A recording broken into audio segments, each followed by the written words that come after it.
Greetings, humans. You have entered the Command Zone, your destination for all aspects of Elder Dragon Highlander. Enjoy your stay. How's it, everybody? Welcome back to another episode of the Command Zone podcast. I'm your host, Josh Lee Kwai, and what? This is not Jimmy Wong sitting next to me. Hi, I'm Jordan Pridgen. I'm a staff writer here on the show. I do a bunch of the ads and like the Strixhaven commercials and fun little side things we do like that. Yeah, Jordan is responsible for a lot of the writing that gets done around here. You've been with us for how long, Jordan? I know we went over this in the last episode, but let's just refresh everyone's memory, including my own. Like just about a year. A year on the team, and you're an avid Commander player. I am. And Jordan is also one of the more talkative political players in our playgroup, which is why you're sitting here. Sure. So let's tease the topic here today, Jordan. On our show in the past, 5 years or how 7 years we've been around. Jesus, crazy. Yeah, a while now. Yeah. We've done a number of episodes about politics. Have you listened to any of those past episodes we've done? Yeah, the Art of War and the Machiavellian stuff. Particular fan of both Art of War and the Machiavellian ones, because I love that stuff back when I was younger. And turning it into Magic, I was like, oh yeah, this is how we should think about this. It's one of our, I think both of us, and a lot of people out there, it's one of our, one of the reasons we like Commander is there is the social interaction and the table banter. So a lot of our past episodes have really dealt with giving suggestions or advice regarding when you're being proactively political in a game, like how to make deals with other people or how to sort of think orthogonally or think about the political aspect of the game. But I don't think we have necessarily covered on the show sort of another side to that political coin in the game, which is sometimes you're not starting the politics. A lot of times the politics are sort of coming to you. Another player at the table is, offering a deal to you. Yep. And make no mistake, when a player is doing that, they're making a move, right? You're under attack a little bit in some ways. And it's not always clear how to thwart those attacks or how to blunt them. Well, because think about it. I mean, when you go to someone and you make a deal, you're thinking about, when you offer a deal, you're thinking about how you can gain from it. There's often something that they don't, or some plan you have with how that deal is going to go out. And that's just as true when someone is coming to you. Yeah, so you need to sort of think about it, I think, along that axis. And so on this episode, we're going to talk about how you deal with it. How you deal with dealers. Yeah. Jordan wrote that because he's a writer. He wrote the title, or how we're titling the episode. So this episode is going to be all about that, how you deal with politics that are initiated by your opponents. But before we get into it, we need to talk about our sponsors, channelfireball.com/command, or you can use the code command at checkout. When you use Channel Fireball's new marketplace, you are going and using the marketplace now, right? Channel Fireball recently switched over. They used to sell cards themselves, but now they actually host a marketplace, which means that a bunch of independent vendors compete for your business by, setting their prices against one another, similar to other marketplaces online. I think most people are familiar with how this works. The great thing about Channel Fireball, well, there's two things. One, they're vetting their vendors. So everybody on their site has to have a business license, which means they're basically an LGS. They're professionals. It means you're supporting LGSs. It means you're getting professional service. It means you can trust that you're going to get high quality cards back. There's not going to be any problems. There's just a level of accountability to the whole thing that makes it really nice to work with. Yeah, and then any cards you're ordering probably have some value. You want them to retain value. You want to put them in a nice Eclipse sleeve by UltraPro. You want to play it on a nice UltraPro playmat. You want to protect your decks in a Satin Tower deck box, super sturdy. Going to make sure nothing gets damaged. Or the Mythic Collection deck boxes. We trust UltraPro so much here at the Command Zone that when we release products, UltraPro is the one that manufactures those products. And also, they're the ones that Jimmy and I use to protect all the cards in our collection. So can't really endorse them any higher than that. And then the final way to support all of our content is to go to patreon.com/commandzone. Patrons get all kinds of cool perks, like getting to watch game nights and extra turns earlier than the general public. Also, we have a Discord. You can talk with each and every one of us. A lot of members of our team are on there every single day. And we shout out one lucky patron every single episode. And this episode is dedicated to Joseph Slade. You got there for the last name. Yeah. Joseph Slade. Joseph, you rock. Let's go into the main topic here. All right. Dealing with dealers, Commander politics. With dealers. Yeah. So again, this episode is more about how you handle politics when it's initiated by your opponent, what you do when a deal is offered to you or when politics are going on, but you didn't start them. Which, depending on what type of player you are, this could be a lot of the politics you do. I know, you and I are both the sort who, try and, initiate things like that a lot. But, especially at newer tables, sometimes you'll see people who are, being on the receiving end of politics just right off the bat, and that's a lot of what their experience is. So yeah, I really like that actually. In that, and I think a lot of players, of Magic, maybe you're not the outgoing type, so you're not the one that's going to like start the conversation, sure. But somebody else might start the conversation, and this might help you have some context for which to like navigate those situations and make sure that you're accounting yourself well, giving yourself the best chance of victory, not getting conned in some way. Yeah. So hopefully this episode will be helpful for everybody who's really into politics, or even all the way to I'm not interested in politics, but you still want to be able to navigate this stuff.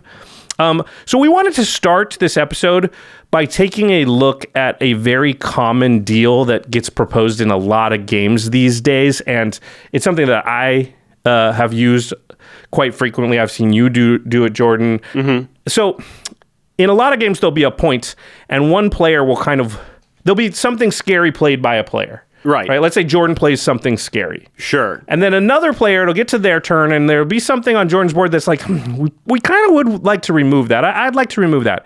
But you don't want to spend your turn or your card actually removing the thing. And so a player will offer a deal or make some political statement that kind of goes like this. I could remove your thing, Jordan. But, I don't really want to do that. I don't want to waste my whole turn doing it. How about this? How about you just promise not to use that thing against me, just for next turn, and then I can develop my board. I don't have to worry about it. I don't have to kill it.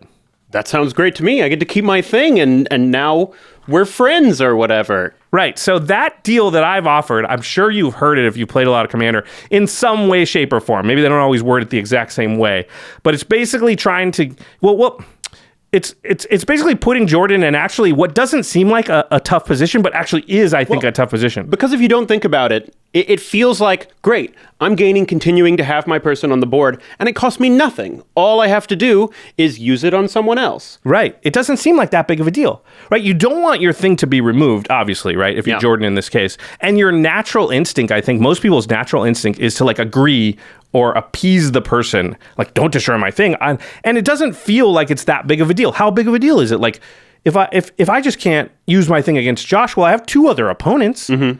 So my thing still has a lot of usefulness. I'm going to get to, I didn't come here, sit down, shuffle my deck up, put it into my backpack, bring it all the way to somebody's house, find parking, unpack, come here, start the game to not have my cards like be able to attack or do whatever they're supposed to do, right? Sure. So it feels like I will appease the person so that I get to use my card. But I don't think actually I think Jordan is quite disadvantaged when he agrees to this deal. A lot of the time, that's definitely true. And I mean, when you think about it, like, you are taking the piece that you have on the board, which was a threat to the three other people you have, and you're removing a third of the options you have for how to use it. And a third is a lot when you only have three opponents. Yeah. So it's 33% less effective, the thing, immediately by you agreeing to that deal. Mm-hmm. Yeah. There's also a lot of little ancillary sort of negative things that happen here because let's say the other two players, let's say Mel and Megan are here. Sure. Well, they automatically now know, well, instead of a 33% chance for that thing to have been a threat to me, it's now a 50% chance for that thing to. So it ups the threat level of the thing in their eyes towards them. And if they were sitting there thinking like, oh, that's a problem, but maybe I can not remove it. Like, now that they know it is more likely coming at them, there's a much higher chance that they're going to use the removal they have on that thing. So it definitely affects Jordan in a pretty negative way to accept this deal. I think the question then becomes like, how do you kind of get out of this political trap that you've been put in by the person just initiating this deal with you? Because as soon as they start the thing, like, I don't like that thing you've got, but do I need to remove it? You're in trouble now. They've already put you in the trap. And now it's like, how do you navigate away? How do you blunt the political assault and come out clean on the other side so that you so I think the first step to all political deals when they are being started by somebody else initiated and they're coming towards you, or even if they're coming towards your opponents, the first step is to stop and interpret what the person's saying. Like, you want to figure out what that political player is really saying, what their goals are. Like, what are they trying to accomplish here? Because they're not going to tell you their real goals and motives in that situation. Not at all. And I mean, that's one of the things about making deals in Commander. Like, yes, you don't want to lie about like what you are making, what deal you are making. You're not going to like, I'm not going to attack you and then attack them, because that hurts your credibility. Yeah, that's just a straight up lie. But you don't have to give them all the information. Right. And you can say like, I'm going to have to remove that with nothing in your hand that does it. Right, it's true. I wasn't lying. I didn't say I could. I just said I have to. Yeah. It's totally different. Yeah. If you have good lawyers, they can find you loopholes and they can word things in certain ways. There's almost a respect, and I have this too, for a person who's like, yeah, you got me. You said I won't attack, and then you destroyed my thing. That's different. I get it. I should have had better lawyers. Sure, yeah. You know, you do the little demon contract thing. Yeah. And just be like, ha ha ha, yes. Yes, but you didn't account for this, the lack of this one comma. Sure. All within the politics of everything. But I think it's important, too, to kind of think about the fact that this deal even, like, is trading in-hand information that isn't something you actually know is there for onboard power. Right. You know? Okay, so let's look at what the person's saying here, and let's try and interpret what it is that they're actually saying, right? Sure. So they come to you and they say, you know, you've got a scary thing. Do I have to remove that, or would you just like to make a deal where you just promise not to use against me in the near future, and therefore I can advance my position in the game? Mm-hmm. So what are the goals of the political player in this instance? I think the first one is allowing them to safely advance their board, right? Yeah. So this deal's very often used in the early part of the game where it's like turn 3 or 4, and a removal spell will cost enough mana that they won't also be able to do something else. And you know, they're really wanting to advance their board so that later in the game, you know, mana ramp or whatever. Yeah, like imagine it's like turn 2 or 3 and you've ramped a little bit, and now you have the choice between using your 4 mana to cast a Swords to Plowshares and kill something, or cast that Smothering Tithe. Yeah. That would then get things going for you. As soon as you said 4 mana, I knew it. Yeah, because all the time they're like, you know, blah, blah, blah, blah, blah, blah, blah. So will you not agree? And the person says yes, and they're like, cool, Smothering Tithe, go. Yeah. Or cool, Rhystic Study, go. Or cool, you know, Mana Rock, go. Cool, Cultivate, go. That is often the play pattern there, because they, you know what they wanted to do. They want to ramp or get their card draw set up, but they don't want to take damage or, you know, have you destroy something or whatever in the meantime. So I think, you know, the first thing they're trying to accomplish is safety while they, you know, try and keep up with the rest of the table. I mean, board development is a threat to you. As one of their opponents, if they're developing their board, yeah, it's not as immediately impactful to you as getting your creature removed, but that is how you win games, by having the more developed board. Yeah, definitely if you're on turn 7 or 8 and you just haven't developed as much, you can easily be in a position where other players are poised to win the game, and you don't quite have enough resources to try and win the game yet, and then you're in a bad spot. Yeah. Go ahead. I was just going to say, imagine that you got that Smothering Tithe out 1 turn later. It's a big difference. You missed, let's say, just 3 treasures, like almost the minimum that you get for Smothering Tithe. That's a big swing. Yeah. Yeah, it means the difference between 9 or 12 mana some point in the future. Yeah. Okay. The second thing I think they are often saying when they make a deal like this, the unsaid thing, is they want to gain protection from that thing for free. Mm-hmm. So a lot of times it's like, why should I use my removal spell if I can just talk the person out of using it against me? Right. And then I still have the thing in my hand to use later. Exactly. Like that's actually, I think a lot of reasons politics sort of works in Commander is literally like, I have 1 removal spell. If I use it on that thing, I have 0 removal spells. But if I could just talk the person out of it, then I still have my 1 removal spell. And by the way, I can then also talk the next person out of it because I still have the removal spell. Which, in a weird way, is like one of the best ways to like gain card advantage in Commander, by not using the card to achieve the same goal. Why would you use the card if your words can just do it? Like this. And then I think there's a subtle thing that's happening here, and we alluded to it earlier, which is, and this isn't always like an active goal of the politics. This political move, though, just kind of has the side effect of this happening, which is to point out to the other 2 players, Mel and Megan in this case, that thing is a threat, to raise the threat level of either the player or the thing that the player has in their eyes. Because simply the act of like expressing the desire to get rid of it sort of puts it on the radar of the other players. And often I've been in a game, where somebody starts talking about a thing and I'm like, oh yeah, that thing is, I wasn't thinking about it, but well, boy, that thing is a bad idea. Yeah, I would like for that to go. Yeah, and I mean, Commander board states can be kind of complicated. There's a lot of times where you are trying to figure out what is the threat that needs to be removed on the board. And if someone else sits there and goes like, ooh, that Faber Elder is getting him way too much mana now. Do I have to deal with that? Yeah. Maybe someone on the other side of the table goes, that is getting him a lot of mana, yeah. isn't it? I have a removal spell. If maybe I'll take care of it. Whereas they're not paying attention to the something nice that's sitting in my board as I mention. Oh, that's it. That's interesting. Yeah. So not only pointing out a threat somebody else has, sure, but actually distracting from your own board. Exactly. Because, yeah. So you naturally are going, no, look over there. Don't look at what I'm doing because that thing's really, really scary. Oh, okay. Well, I'm not gonna. I guess I won't. I won't remove it this turn. But let's keep an eye on that thing, and then you're Smothering Tithe, and then it's somehow, yeah, the outcome there can be that Smothering Tithe is not that big a deal. I'm worried about that thing on their board. That's pretty cool. Yep. So you kind of know what they're going after here when they offer this deal, and the question becomes, what do you do about it? How do you respond if you're Jordan in this scenario? I think one of the first things you can do, no matter what, is address that threat level thing by just immediately saying, why would you want to destroy my whatever when that thing over there is more scary? Just throw a wrench in the works. Don't accept the premise that they put out for you that oh, this is the biggest threat. It needs to be removed, and I'm going to remove it if this, right now.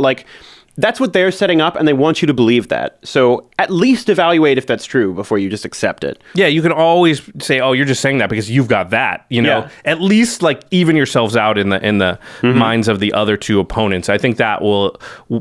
At the minimum, you can do something like that. Sure. But I think there's also some things to consider when responding to this particular deal that will help you navigate, to a standstill at least, or maybe gain some advantage from this happening. So the first thing I like to think about is what's the game state?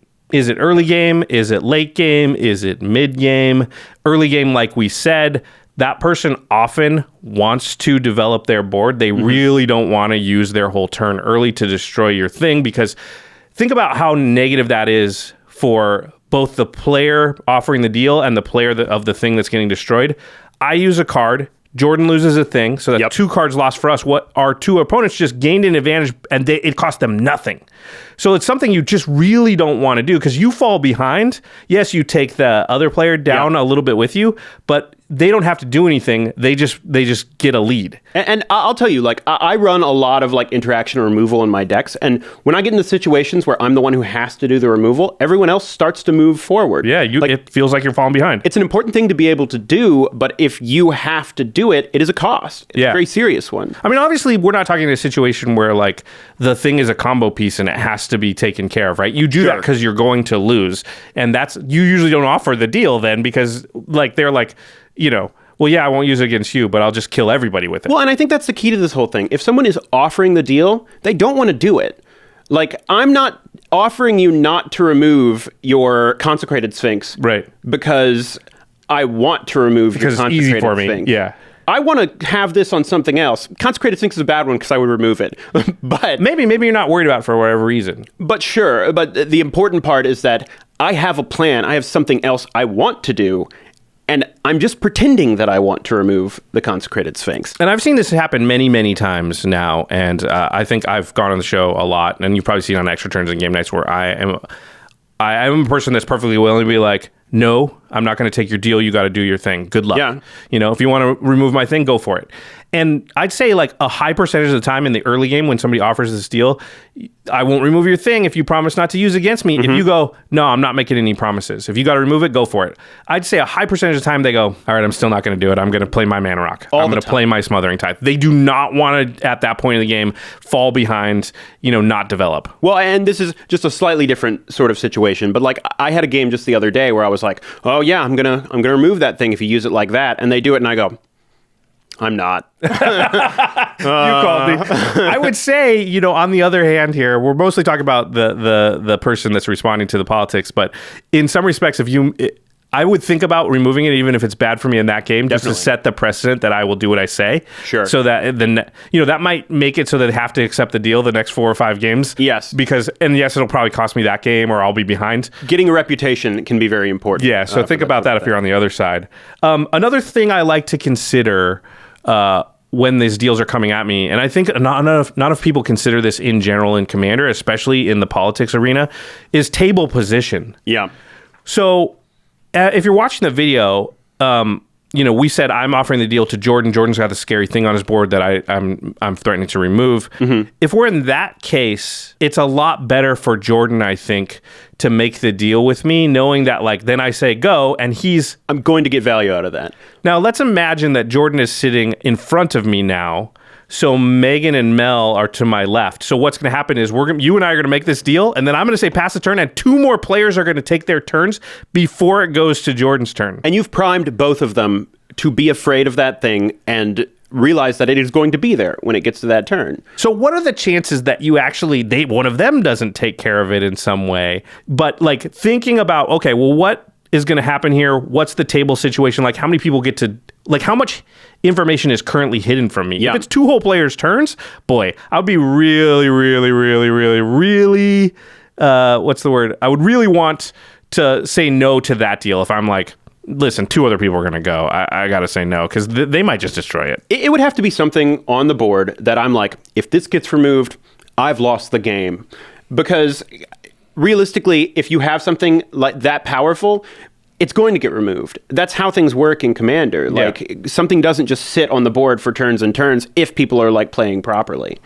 The other thing I like to think about, and you notice most deals are offered before the player has really done anything in their turn. Yeah. So a lot of times this is just a very common loophole where they're making a deal with you. They're okay, so we made the deal.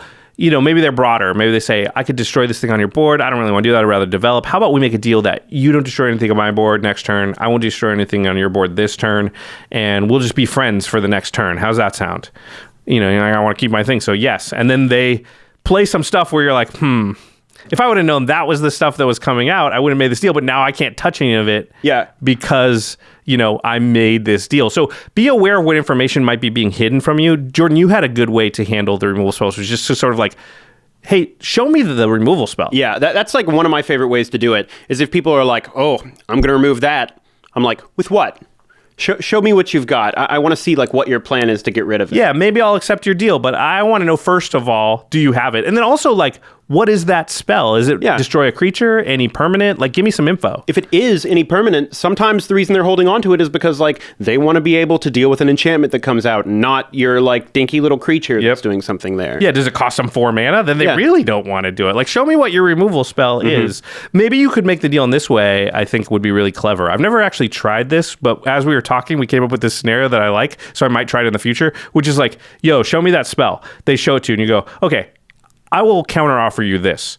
That spell can never destroy any of my things. You can use it against the other 2 players, so I'll allow you to retain some value. But since you are effectively using it right now by getting this guarantee from me, I want a card from you too. I want this to not be a threat to me in the future. Because otherwise you can just say the same thing to me next turn. So why don't I just let you destroy it now? So you want to develop your board? You want to have safety from this thing for a little while? Sure. But that Swords to Plowshares in your hand, you were making the agreement that can just never touch any of my stuff for this whole game. Well, it's I've seen this happen a lot. I've seen it happen even with board wipes sometimes, where someone's you've got a big board right there. I could wipe the board, but you're not going to hit me with it, are you?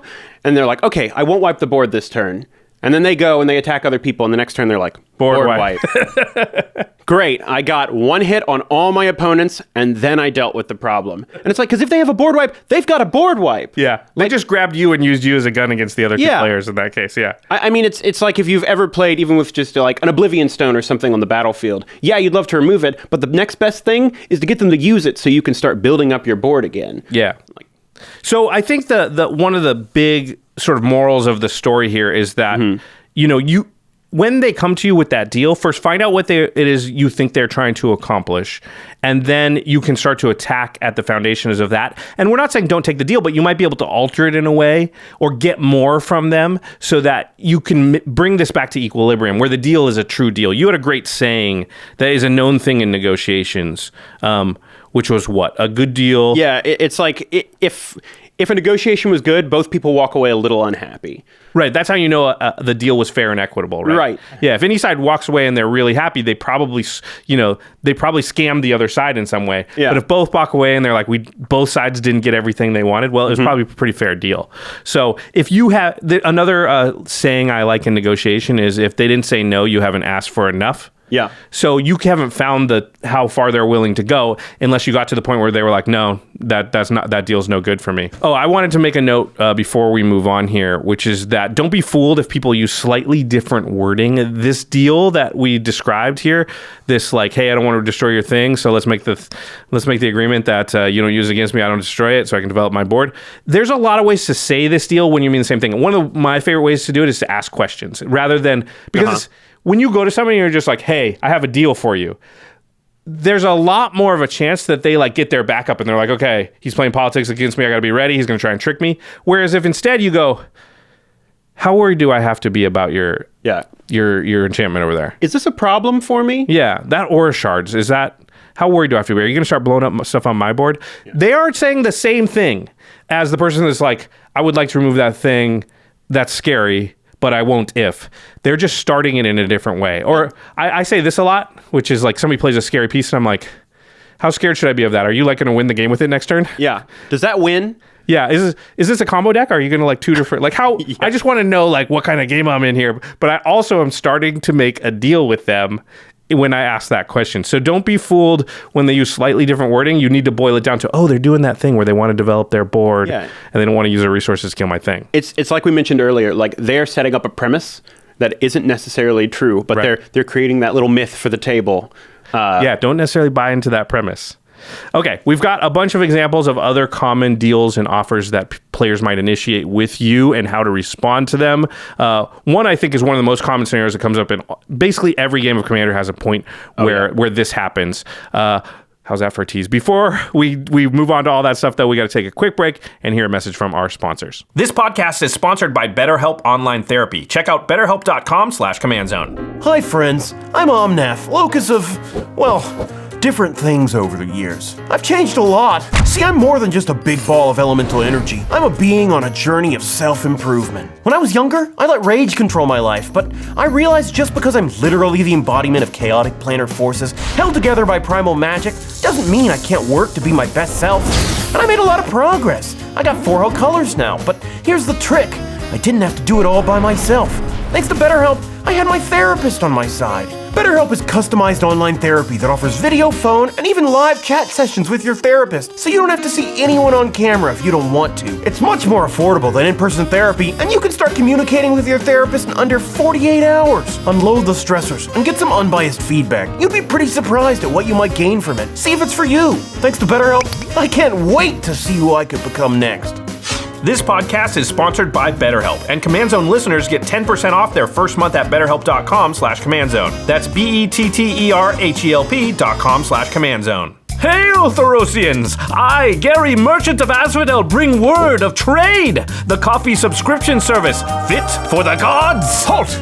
Coffee is not allowed here on Erixmathes, the slumbering isle. The aroma could awaken our sleeping home. Trade is worth the risk. They aim to make every cup of coffee your best ever. I was sent this Colombian whole bean roast from Anodyne Roasting Co. I loved it so much, I had to spread the word. But our people know nothing of coffee. Just take Trade's coffee quiz, and they will guide you to the perfect match from over 400 craft coffees. Trade guarantees you will love your first bag, or they will replace it free of charge. And you can give Trade feedback as you sip, so as your preferences evolve, so too will your coffee matches. I can resist no longer. Let the brewing begin!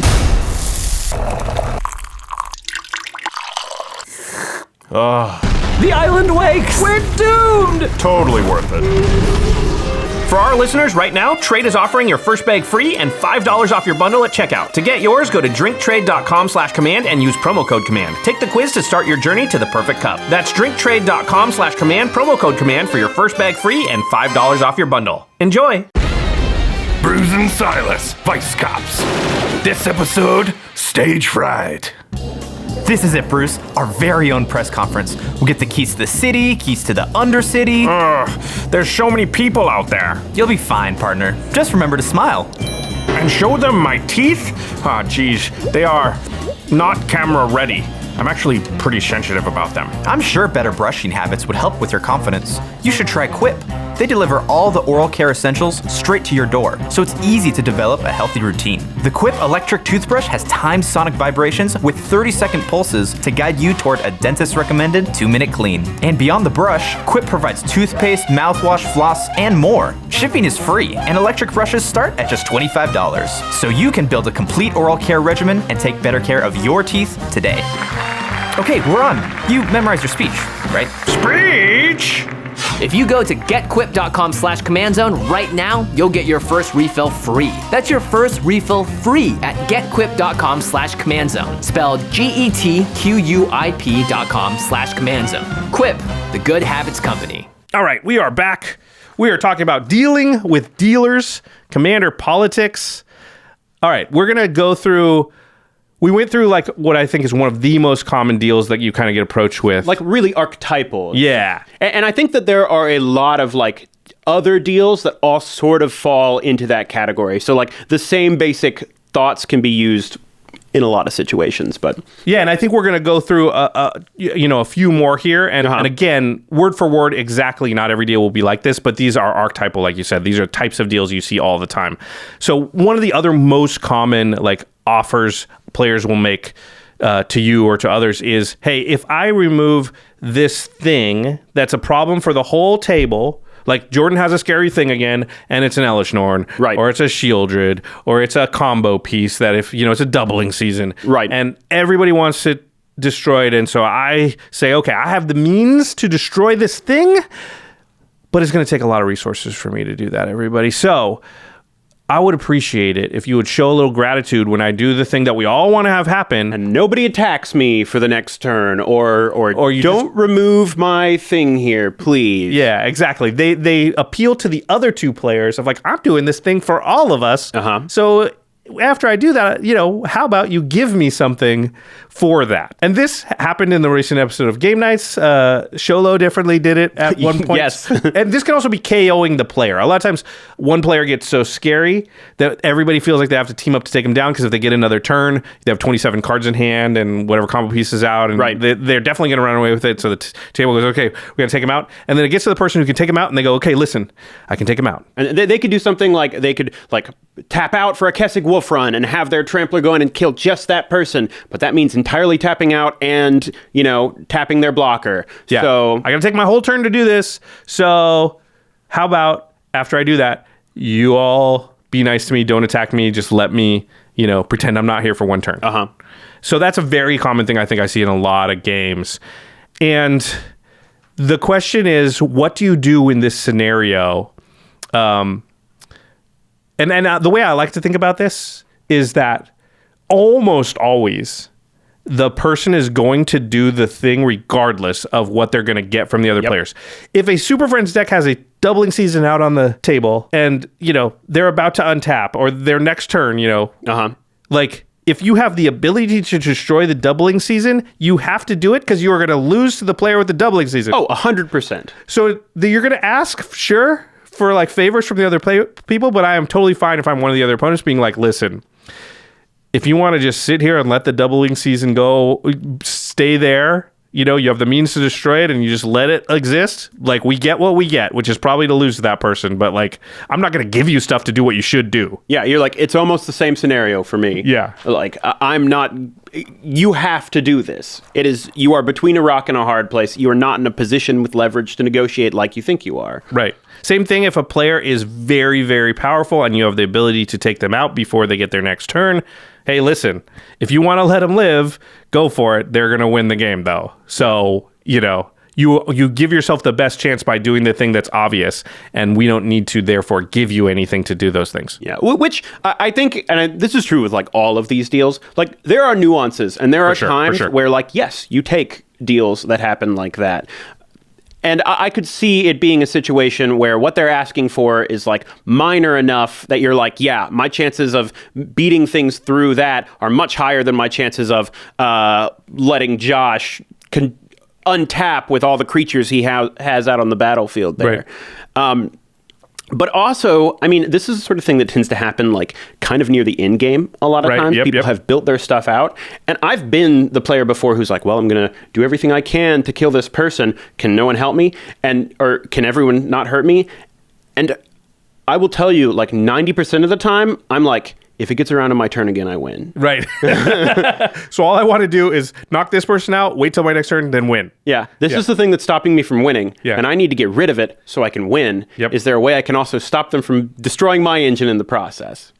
We have a little note here, and it was something we talked about, Jordan, which is there is a certain amount of goodwill. Mm-hmm. And I like what you said there, because I don't want anybody to interpret this episode as us saying, hey, never make these deals, never agree to these deals. Sometimes you do. In fact, you know, if it's offered to you 99 times, maybe you accept the deal 70 times. Sure. But right now, I feel like a lot of you are accepting it 99 times.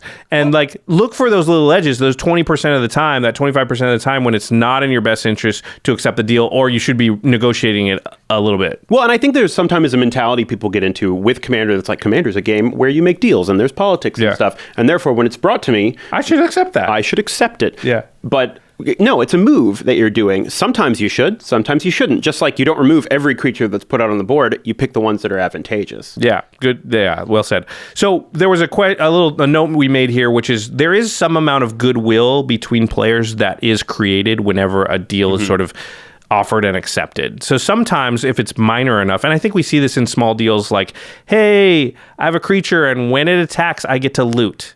Yeah.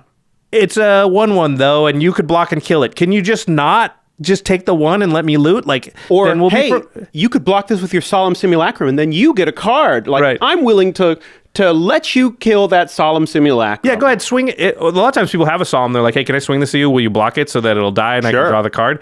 And you know, there's not a lot you can ask for in that case. You can't be like, don't ever use your removal spell against me then, because you're not giving them enough advantage for that to be worth it. But sometimes it's worth it to just be like, yeah, sure, I'll do it. Just so now I'm friendly with you. So next time I come to you, you're like, hey, remember when I did you that favor? Maybe you're a little bit more amenable to like whatever my offer is. Well, it's just like there's a phenomenon in real life where if like the first time you meet somebody, you ask them a small favor of some sort, they're like inclined to like you a little bit more. And it's like a weird human psychology thing. And sure, that can absolutely happen in games of Commander. Like, think about how often you've played a game and you sort of establish who you're like on the same side with kind of early on. And that matters the whole game. It's amazing how it kind of gets cemented and your brain starts to shortcut it, right? And you don't re-examine like, wait, should I be friends with them the whole game from that one thing? Because because I blocked their Solemn Simulacrum earlier. Oh, yeah.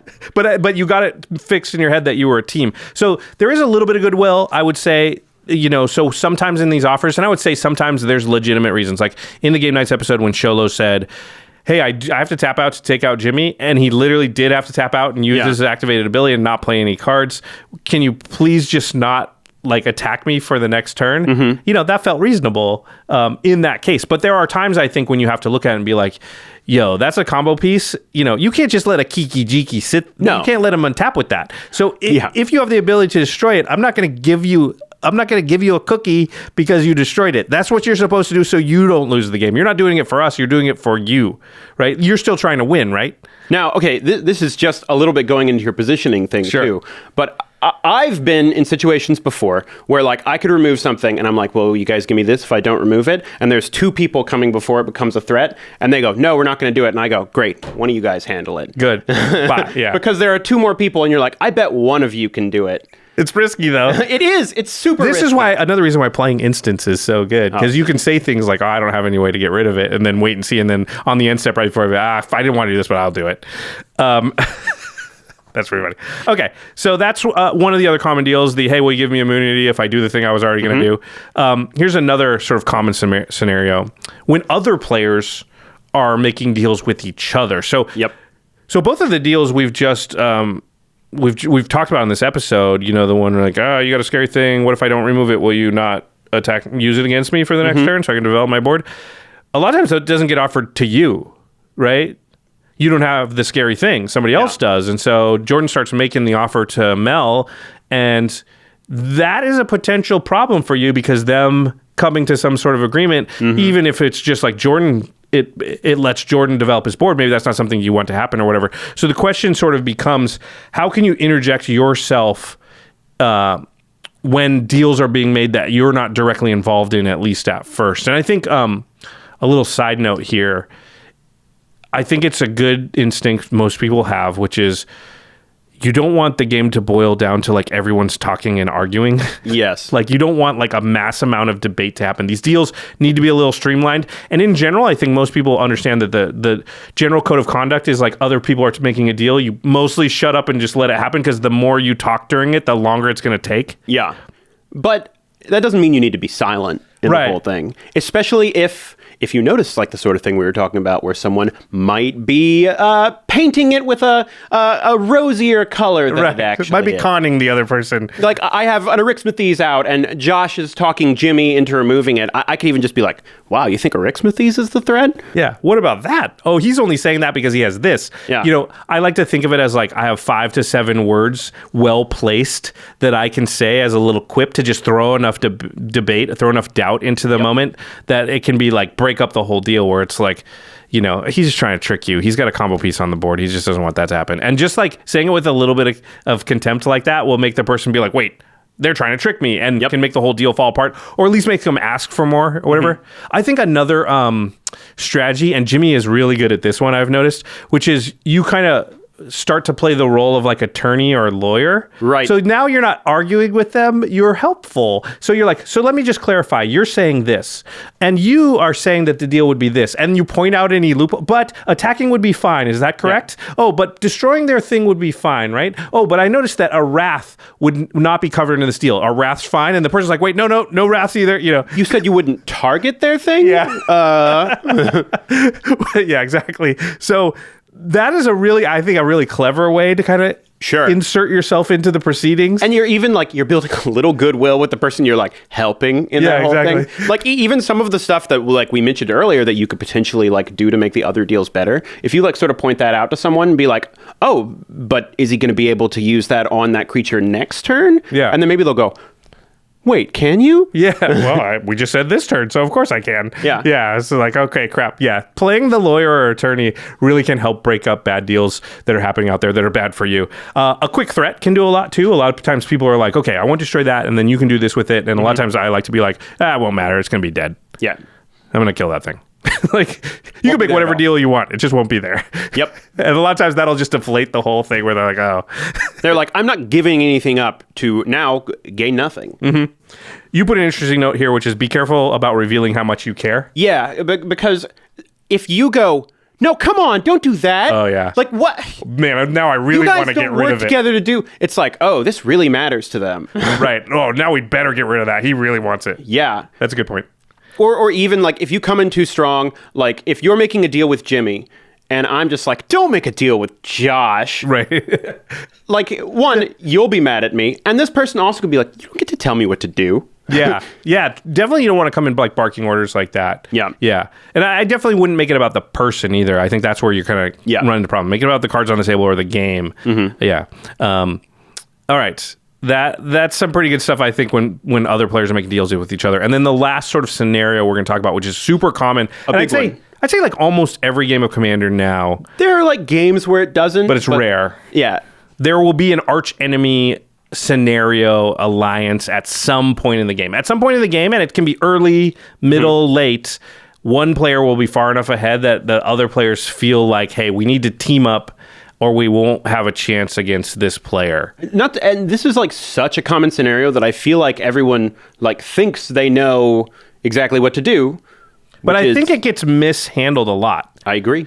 So let's imagine the scenario is there's an Archenemy player, they're in first place in the game. Mm-hmm. Then there's the second place player, whoever's got the second best position in the game, third and fourth, right? Like there's almost never a point where people are exactly even, but it can be a little muddy. Second and third could be close, third and fourth could be close. Right. You know, it's not really generally going to be Archenemy unless the first place player is significantly ahead of the second place player. Mm-hmm. So there's almost always a gap there, but the rest can be clustered in different ways.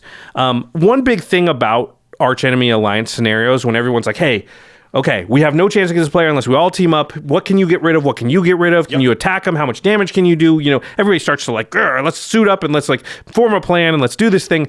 And I think, especially if you're the fourth player, if you're the player at the bottom who a lot of times is like way behind. Yeah. Let's imagine maybe you were mana screwed or something a key piece got removed early, or you just haven't had enough card draw. You ramped early on, but then all the removals all the artifacts were blown up, and that was how you ramped. So now everyone is sitting there. Better. Everyone just could just do a lot more than you. I think in a lot of cases, it's not correct for the fourth place person to actually join the Archenemy Alliance, and it's more correct for them to not help the Archenemy either, but to be like, not say this out loud, but this is what you're thinking, which is like, my only chance in this game is if I use my resources to try and catch up to everybody else, get enough cards, enough board position, enough mana on the table so that I'm back in the game. And if I'm just playing removal spells and dealing with problems, that'll never happen. So I got to let 2 and 3 deal with 1, and I will be over here trying to catch up. Well, because think about it, like who tends to initiate like the actual Archenemy alliances? It tends to be the second or third the place. Second, the person who's in second, and it's like, I can't beat them, but if these guys are helping me, maybe I have a chance. I can. Yeah. And their plan after that is not that we all were like, our alliance is successful. Let's go get a concession. sandwich. Yeah, they're like, their plan is, once they knock off 1, then I'm number 1 now, and it's 1, 2, and 3, and I just kill the other 2, and they don't even have 3 teammates to team up against because there's one player's gone. Yeah, I think a good example of this is there was a Game Nights episode, and I forget what set that it was for, but it had a Maz and MTG Nerd Girl, and it was Jimmy and I, and I got off to a pretty early lead in that game. Was I playing Golos? Maybe I was. I don't remember the details. I was pretty far ahead, and they did the, hey, if we don't knock Josh down a peg, he's going to run with this game. We got to blah, blah, blah. Which is always good advice if you're playing with Josh, by the way. They weren't wrong. Like, I was way ahead. But what happened is Jimmy and Amaz and MTG Nerd Girl were using a bunch of resources to kind of knock me down to size, and it ended up working.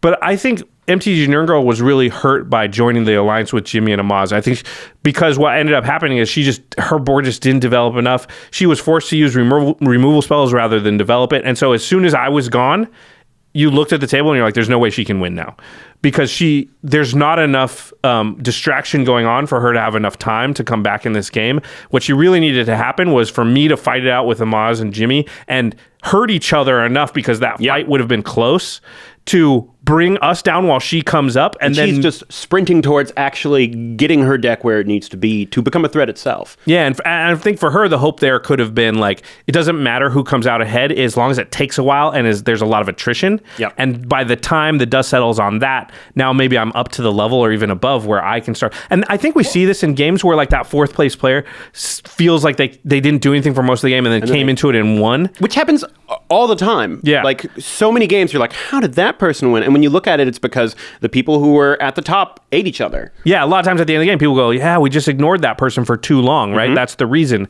And I think thinking of Archenemy Alliance in that way of like, can I be the person that kind of, sits over here in the corner, doesn't help either side, lets them fight it out while I kind of get back into this thing.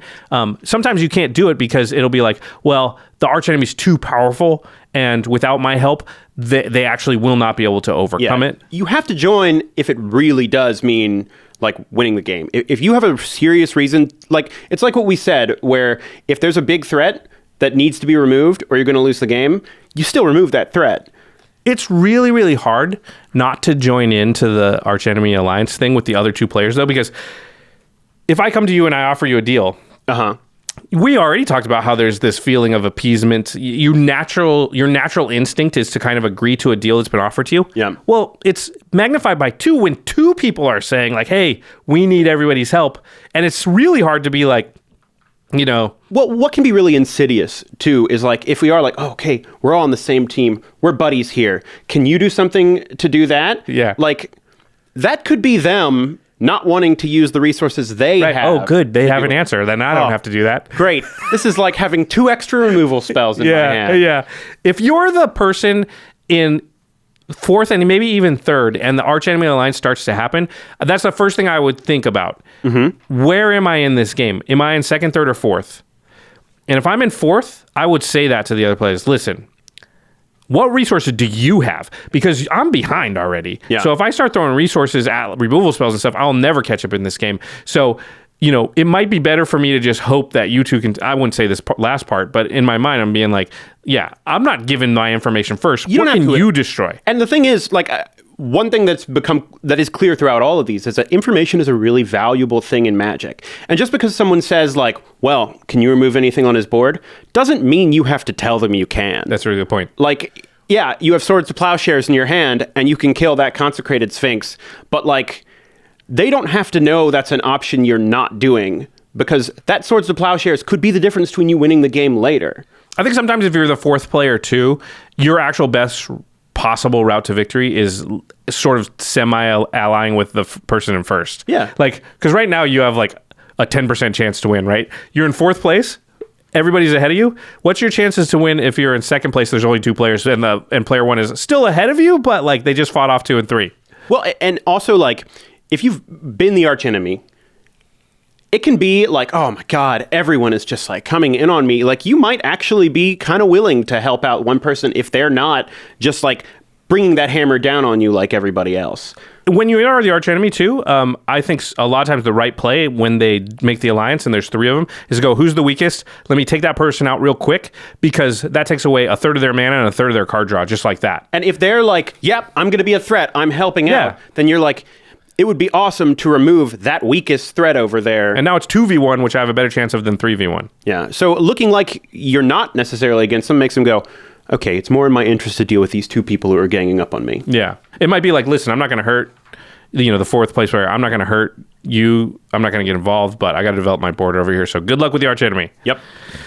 All right. I just do want to reiterate what you said earlier, which I think is very smart. We talked about a lot of politics and a lot of political deals, and a lot of times saying no to deals that were coming your way, you should feel a little bit more empowered to not accept all deals that come your way. Yep. In fact, if you're currently accepting 80% of deals that come your way, or you know whatever the percentage is, you're probably accepting too often. You should say no just to get in practice of saying no. In fact, I would empower all of you out there to say no, and then even if that goes badly, just for the practice of saying like, no deal. Like, think about the expected value. Yeah. I mean, going way back to the first thing, what happens if they do remove your creature? Sure, it could be bad, but like maybe then you have something later that they can't remove because they removed it then. Like, there's a lot, like, people are kind of risk averse, and they tend to be loss averse in this sort of thing, which is why, you know, people get upset about like having to mill cards because like, damn it, I don't have that card. I wanted to play that card, But it could just as easy mill you into a really good card that you draw, though. Yeah, exactly. And you just need to make sure that you're actually figuring out how much of a cost it is, if it was even going to be there that much longer, if whatever the deal was going to happen is actually going to bring it out you ahead out more. But I do think practicing saying no to deals, because we don't do that in normal life that much, where somebody offers you something and you just straight up like, no. I like to use a couple of phrases that are not no that help you with that. So my favorite phrase is, you got to do what you got to do. Yep. Yeah. Which is just like, I've heard your spiel, I get why you're saying it, but I'm not going to make a deal. You got to do what you got to do. There's no hard feelings there. You know, it's just like, nope, I don't think that's the best move for me. Good luck. You got to play your turn however you think you got to play it, but no deal. You know, which is just like, you're trying to take the edge off saying no to it, but like, I am not accepting your proposal. Yeah. Yeah. Practice saying that. There's a lot of power that comes from saying no, actually. That's what they say, you know, in all negotiation, is that like a lot of times the player that quote unquote wins is the one who's more willing to say no. Yeah. Okay. To the listeners, if someone says to you, hey, you got a scary thing over there, do you want me to remove it, or would you rather just promise not to use it against me for the next turn? How do you respond to that? What do you say to them? We want to know what your strategies are for blunting that very common political assault that you are under. It's happening all the time. Happens all the time. All right. If you want to get your hands on any cool Magic cards, you know, Crimson Vow is right around the corner. Midnight Hunt still out. There's all kinds of cool, crazy layers and stuff coming out. Yeah, if you want to get your hand on any Magic singles, product, anything at all, channelfireball.com/command is the place to go to get it. They have a brand new marketplace. It's really, really cool. It has a ton of licensed businesses as vendors there, so you know you're getting a professional level of quality and experience. Also, if you forget to type in channelfirewall.com/command, you can just input the code command when you're checking out. I know this happens to a lot of people where they're like, I forgot to put in the affiliate link. Do I have to go back and order everything again? No, you don't. Yeah. Command at checkout. Channel Firewall will get you. Their selection's amazing. I've already ordered some cards off there, and they've got everything. So far, I've never run into something I needed to find that they didn't have. Right. They've got it, because there's just so many vendors on there that they're pulling from the card pools of hundreds of stores. Mm-hmm. And then once you get those cards, don't forget you want to protect them. You want to use UltraPro products to protect all of your game pieces. They really are the best in the business. They make the Eclipse sleeves that I've got all of my decks in if you want that smooth shuffle feel. And the Eclipse sleeves are also extremely durable. I have my Rune deck in Eclipse sleeves, and they are the very first Eclipse sleeves before they were even Pro Gloss. And seriously, every once in a while I got to wipe them down a little bit with a paper towel, just because my hands get a little grubby after play. You play it 50 times. It's gonna get a little dirty. But that's it. Those sleeves are not a single one has ever broke or anything like that. Those things last for a long, long time. So you're not going to be having to resleeve your deck every couple of months or whatever. Not at all. Not at all. It's good stuff. All right. Now it's time for the end step, where we talk about something cool outside the world of Magic. Jordan, you have something cool. I do have something cool. It is another card game that I really like, that I play a lot of, and it's a lot smaller, but it's a fun community, and it's called Doomtown, or Doomtown Reloaded. Doomtown. Okay, it's the cowboy one, right? It is. It's actually a Weird West card game. Weird West? It's like the Wild West, but there's monsters and demons and sandworms and stuff like that. It's an alternate reality. Like a fantasy Wild West kind of. Yeah, exactly. Okay. There's more Cthulhu, supernatural monsters and stuff going on like that. And this is a living card game, which means that when you buy the sets, you just get all the cards in the set. So you don't need to worry as much about buying singles and stuff like that. And it's really fun. It's all about using your dudes. All the terms are Wild West stuff. So you boot your dudes to move them from town square to the saloon and stuff like that. I know this sounds corny, but it's like a blast. And the game's good. It's really good. And didn't you win a tournament recently? I did. We had a little online Marshals tournament that was officially run by Pinebox Entertainment, the company that owns it. And I came out on top of this tournament with my my Anarchist Blessed deck, they're called, which is a group of roving holy men. You said it's like a Miracles deck, kind of. Mm-hmm. Yep. So does it have similarities to Magic? If you play Magic, would you already sort of get some of the concepts and the way that works, or is it totally different? There are some things that are kind of the same, but a lot of the really essential stuff is different. You refill your hand at the end of every turn, so card advantage is a really different thing to think about. You draw as many cards as your starting hand every turn? You don't draw as many cards as your starting hand, you refill your hand. Oh. So if you have cards that you don't spend, if you don't use on your turn, then you don't get to draw as many. And the most fun part is that your decks are basically built like poker decks. Oh. And the way that shootouts happen, if my dude is going to shoot your dude, is there are certain things that affect it, but then you draw poker hands. Oh, so you're I got a straight. And you have to make the best poker hand you can. That's cool. And my deck is built around trying to make 4 of a kinds as often as possible. And there'll be other decks that are trying to make straight flushes. And it's really fun. It's really cool. And if you want to check that out, check out Pinebox Entertainment. They actually just did they're just launching a new starter version of it coming soon. So I think they just finished the Kickstarter, so you can't get in on it right now, but keep an eye out for if they're pledge manager stuff if you want to get into it. And all their old stuff is really cheap right now. Because what if somebody just wants to get into it and buy one product? What do they get? They just get the Doomtown Reloaded starter box, and that's got a couple decks. Or they should wait just a little bit and get the new starter box when it comes out soon. But it's great. And if you want to start playing, come join the Doomtown Discord. I'm on there a lot of the time, and it's great. It's really fun. All right, we'll put some links in the show notes so you can easily find that stuff. Doomtown.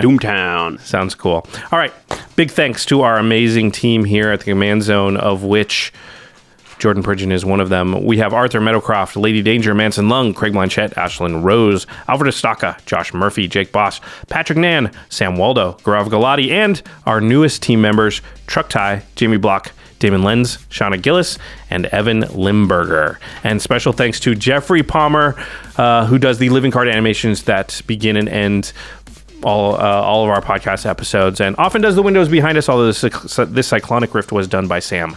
So All right, Jordan, thanks for coming and talking politics with us. Well, thanks for having me on. All right. Thanks, everybody, and we will see you next time. Peace.